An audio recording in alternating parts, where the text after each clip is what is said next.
Welcome to the secret underground laboratory, Recovery and Salvage, where rude mechanicals do magic.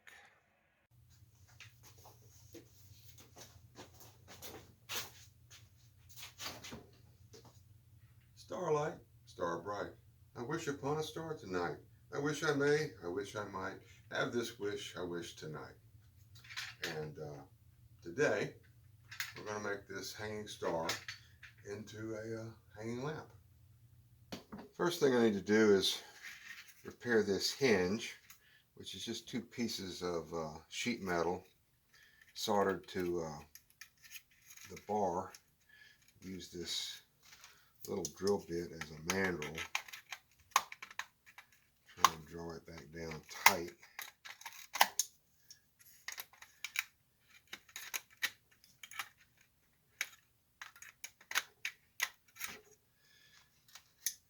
And the hinge pin, get it as straight as possible by eye. And see if we can get it to go back together.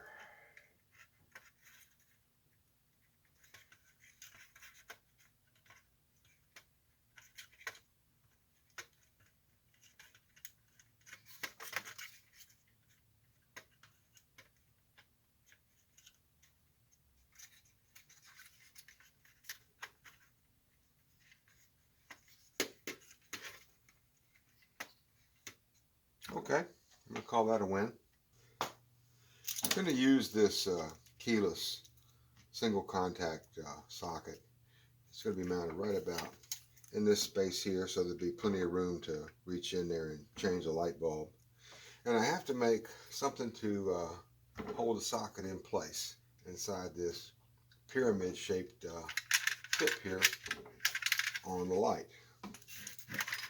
This is one of those moments where you realize that yes, you will need geometry later in life.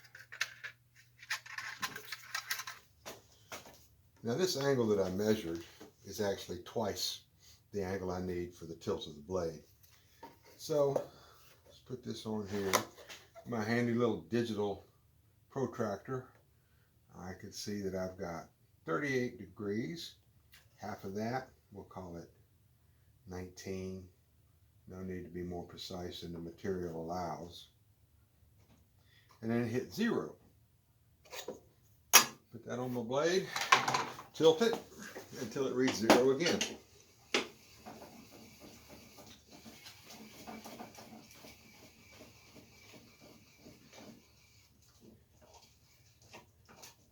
And we're ready to go to work.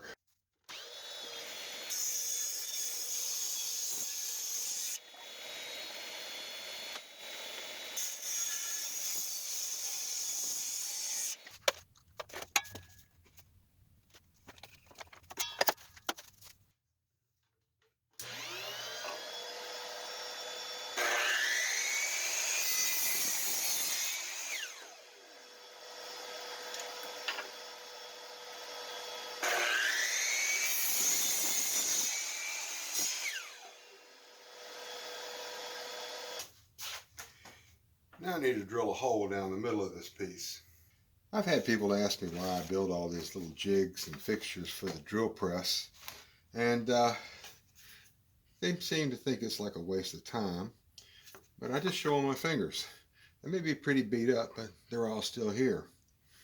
Anytime you go to drill a little small piece like this, a small piece, anything smaller than a wall, there's always a chance that the drill bit will jam and start spinning, and that can cause a lot of anguish. I tell them the way to look at it is, imagine if this piece were shot out of a cannon and it's coming at your face about 200 miles an hour, and you have to reach up and grab it before it hits your face or let it hit you in the face. Which one do you want? That's basically it. So I solved that dilemma with doing something like this.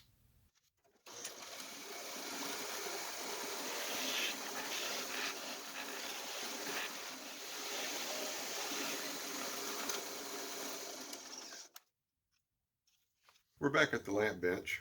I've sprayed some primer on this little block so that when it's in place, it won't be so obtrusive you can barely tell it's in there. The treatment for this is fairly simple.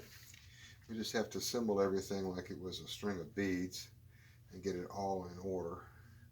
I'm using a lamp pigtail in this just to make it easier to test. And the wire that comes as a lamp pigtail is actually fairly cheap compared to a roll of wire on a spool. Run this down, a little bit of blue thread lock on it, which I always use the blue thread lock on any lamp I'm putting together here in the lab.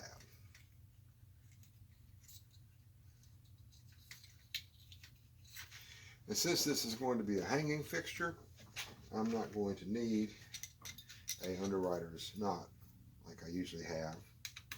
But there is a smooth wire and a wire with ridges on it. And the smooth wire goes on the brass colored screw right here. Wrap it around clockwise so that when you tighten it down, it pulls the wire down instead of pushing it out. And the wire with the ridges on it goes on silver colored wire.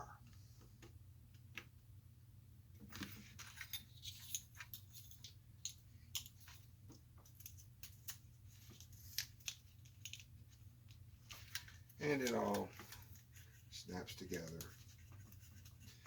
nice and easy, which I say that and it never does, but you want to hear a nice firm snap, and that means that, there we go, that means these little teeth are engaged and it's not going to pull loose.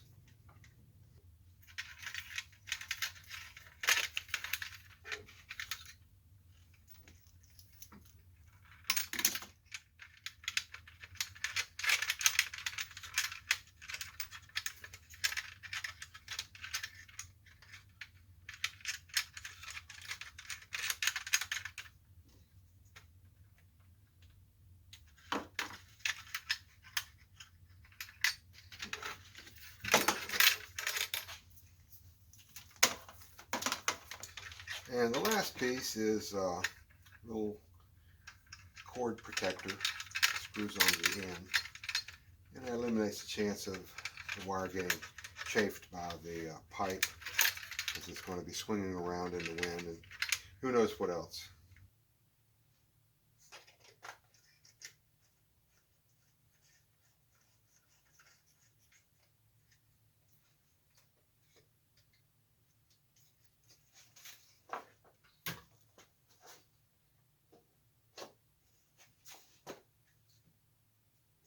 Well, this is Bronze Age for the Secret Underground Laboratory Recovery and Salvage, and thank you for sticking through this video with me. I would really appreciate if you would like and subscribe, and we will be back soon with more videos. And again, thank you very much.